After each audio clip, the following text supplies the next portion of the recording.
A little over 10 years ago, the Black Ministers Council of New Jersey, after years of bitter complaints by minorities, and finally after an incident on the New Jersey Turnpike, began an effort which uncovered and exposed the reality of racial profiling. Today, we begin another effort, an effort to uncover and expose a fraud which has not, but is still being perpetrated on the citizens of New Jersey, particularly parents and students. A cover-up which did not begin with this administration, but which has been going on for too many years, and which has cheated thousands and thousands of our children. The BMC has cried out about this inadequacy of the quality of education of our children under the Whitman, McGreevey, and now the current administration.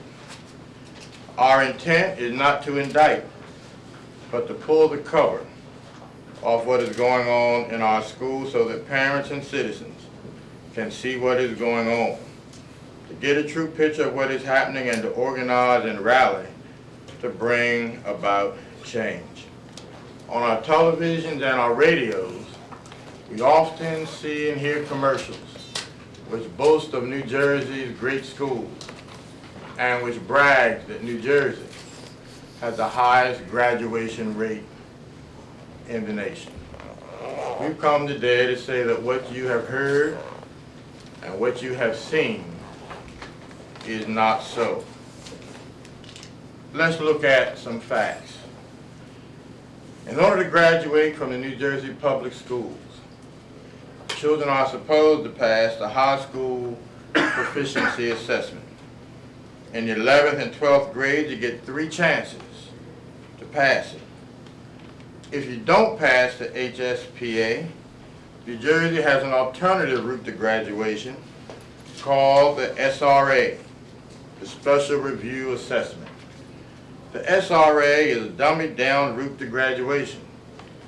In the 1980s, under Commissioner Saul Cooper, permission had to be given from the commissioner for any student to take the SRA, and it was rarely given.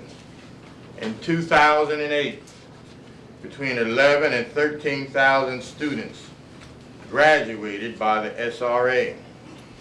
Average students comprise 15% of the state's graduates, but are 42% of those who take the SRA.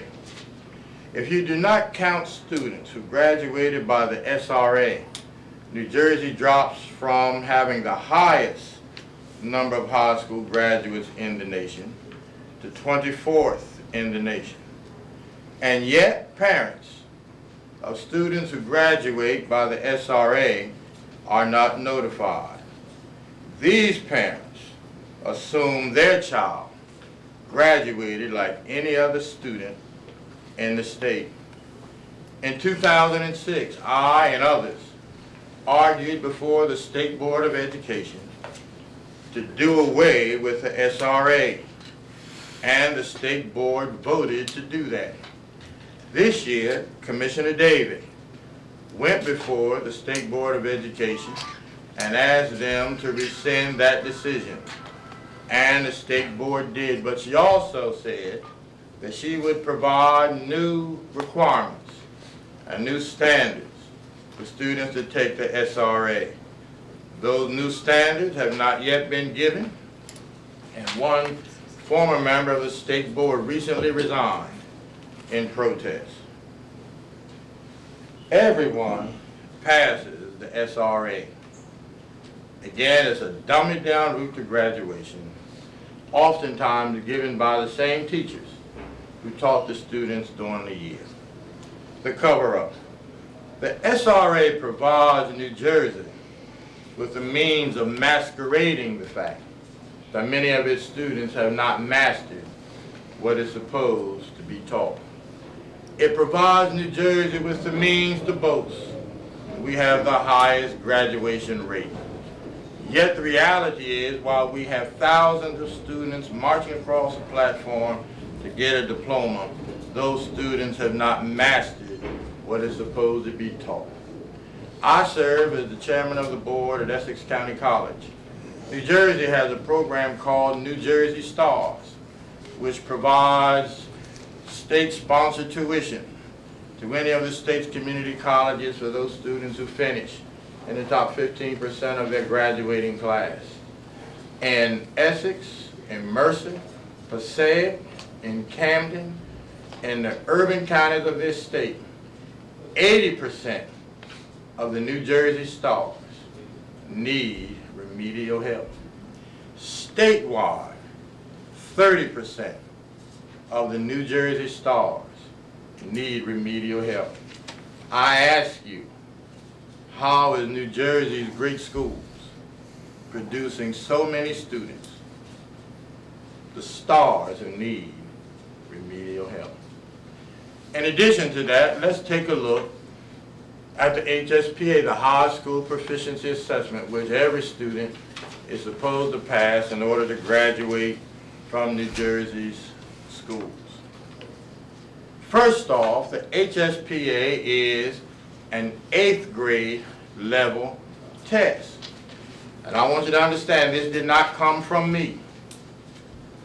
And I received a message while I was moderately speeding to get here that the Commissioner of Education disagrees with this. My comment is, it is the Commissioner of Education who stated, I'm going to say it again, it is the Commissioner of Education of the state of New Jersey, the current Commissioner of Education for the state of New Jersey, who stated that the HESPA is an 8th grade level test. So in the 11th and 12th grade, students get 3 chances to pass an 8th grade level test.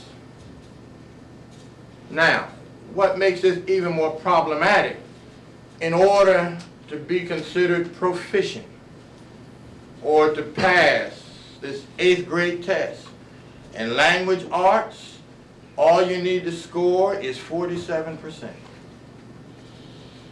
In math, 50%. I'm from Delaware. I know it's a small state. But in Delaware, when I was in school, if you scored less than 70, you were considered to have failed. But in New Jersey, 47%, you are proficient. And if you score 70%, which in Delaware is a C, in New Jersey you are highly proficient. It's something wrong with this scheme. And our concern is we really have no idea how well any of our students, forget Abbott, we really have no idea how well any of our students are doing if all you need to score is 50% to be considered proficient. That's why 30% of the stars need remedial help. That's why in New Jersey, the majority of students who go to college from New Jersey schools, my understanding, do not graduate. It is problematic. New Jersey spends more on education than any other state in the nation. We are getting so little in return for the money that we are spending.